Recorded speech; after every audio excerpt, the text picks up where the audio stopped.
এখন শুনবেন কবি আশরাফুল কবিরের কবিতা কাঠবিড়ালির আমন্ত্রণ।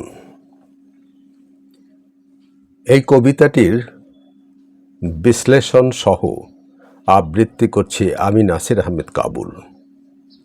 প্রথমে কবিতাটির আবৃত্তি শুনুন এবং এরপরে এই কবিতাটি আমার দৃষ্টিতে যে বিশ্লেষণ সেটা আপনাদের পরে শোনাব। সঙ্গে থাকুন, শুনুন আবৃত্তি।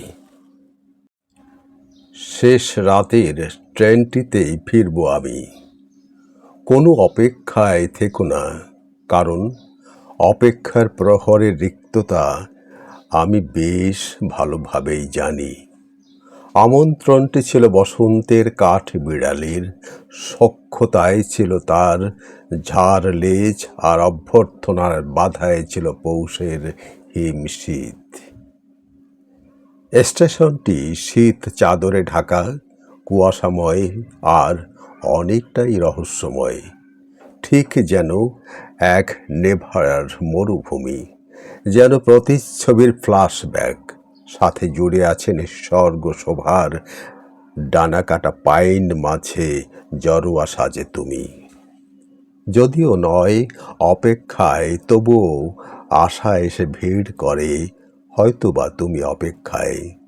শেষ রাতের ট্রেন বড্ড ধীর, টেনে টেনে চলা, হুইসেলের শব্দ, ঝিক ঝিকা। আপন মনেই বলা, তবুও ফিরব জেনে ঠিক। আমার নিচে ক্রমেই বিস্তৃত হয় অনন্ত তার হাট, ফিরতে দেয় না আমায় পিছু হলুদ ফুলের মাঠ। ডুবি আমি, ডুবে চলি ক্রমাগত ঘাট থেকে ঘাট, অন্তর্মুখে খাদে নিমজ্জিত আমার উষাকালের পাট। নীরবে পৃথিবীতে পারিনি ফিরতে, ক্ষমা করে দিও হে প্রিয় প্রিয় কাঠবিড়ালি। পরবর্তী ট্রেন সময়সূচি তুমি ঠিকঠাক জেনে নিও। কবিতাটির আবৃত্তি শুনলেন। এবারে শুনবেন এই কবিতায় আমার বিশ্লেষণ। কবিতা বিশ্লেষণ এক একজনের এক এক রকম হতেই পারে। আমার বিশ্লেষণে কোনো ত্রুটিও থাকতে পারে, তবে আমি চেষ্টা করেছি কবি যেটা ভাবেন ঠিক তার কাছাকাছি যেতে। হয়তো পারিনি।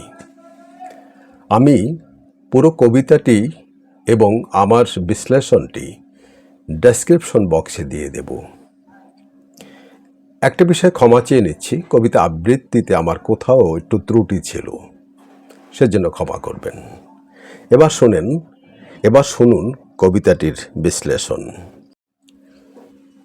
কাঠবিড়ালির আমন্ত্রণ কবিতাটি মূলত বিচ্ছেদ, প্রকৃতি নির্ভর একাকিত্ব এবং এক অপার্থিব অপেক্ষার কাব্যিক বহিঃপ্রকাশ। এখানে কাঠবিড়ালি কেবল একটি প্রাণী নয়, বরং স্মৃতির এক জীবন্ত প্রতিনিধি বা কোনো প্রিয় সত্তার রূপক হিসেবে উপস্থাপিত হয়েছে।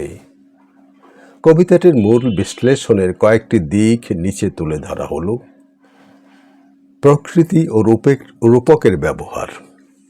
কবিতাটিতে বসন্তের কাঠবিড়ালি, পৌষের হিম শীত এবং হলুদ ফুলের মাঠ, এই বিপরীতধর্মী ঋতু অনুষঙ্গের মাধ্যমে কবির মানসিক অবস্থার পরিবর্তন বোঝানো হয়েছে।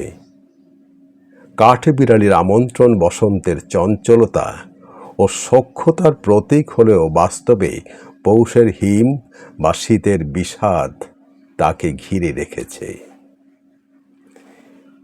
নেভারার মরুভূমি ও নিঃসঙ্গতা। ক্লান্ত স্টেশনের কুয়াশাকে কবি নেভাডার মরুভূমির সাথে তুলনা করেছেন। এই উপমাটি এক বিশাল শূন্যতা এবং রহস্যময় একাকিত্বকে ফুটিয়ে তোলে।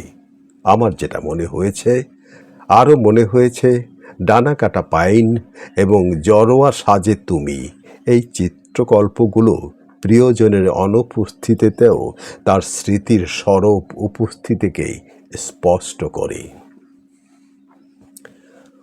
অপেক্ষার রিক্ততা ও দ্বিধা। কবি তার প্রিয়জনকে অপেক্ষা করতে বারণ করেছেন, কারণ তিনি অপেক্ষায় কষ্ট জানেন। তিনি অপেক্ষার কষ্ট জানেন, অথচ মনের গহীনে একটি হয়তোবা লুকিয়ে থাকে। ট্রেনের ধীর চলা এবং পু ঝিক ঝিক শব্দ যেন কবির ভেতর চলতে থাকা দোটানা ও ফেরার আকুলতারই প্রতিধ্বনি। কবিতাটিতে একটি করুণ সমাপ্তি রয়েছে। শেষ পর্যন্ত কবি ফিরতে না পারার জন্যে ক্ষমা চেয়েছেন। পরবর্তী ট্রেনের সময়সূচি জেনে নেওয়ার অনুরোধটি বেশ তাৎপর্যপূর্ণ বলে মনে হয়েছে আমার। এটি কেবল পরের কোনো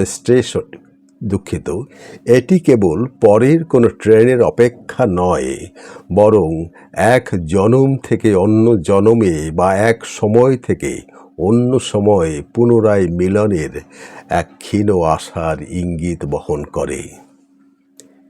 এবারে আসি কবিতাটির সারসংক্ষেপ। কবিতাটি এক অপূর্ণ প্রেমের আখ্যান, যেখানে প্রকৃতি সাক্ষী হয়ে দাঁড়িয়ে আছে কবির ফেরার আকাঙ্ক্ষা আর পরিস্থিতির কাছে হেরে যাওয়ার করুণ আর্তি এই কবিতাটির প্রাণ। শ্রোতা বন্ধুরা, আমি আমার মতো করে বিশ্লেষণ করলাম। ত্রুটি থাকলে ক্ষমা করবেন। সবাই ভালো থাকুন।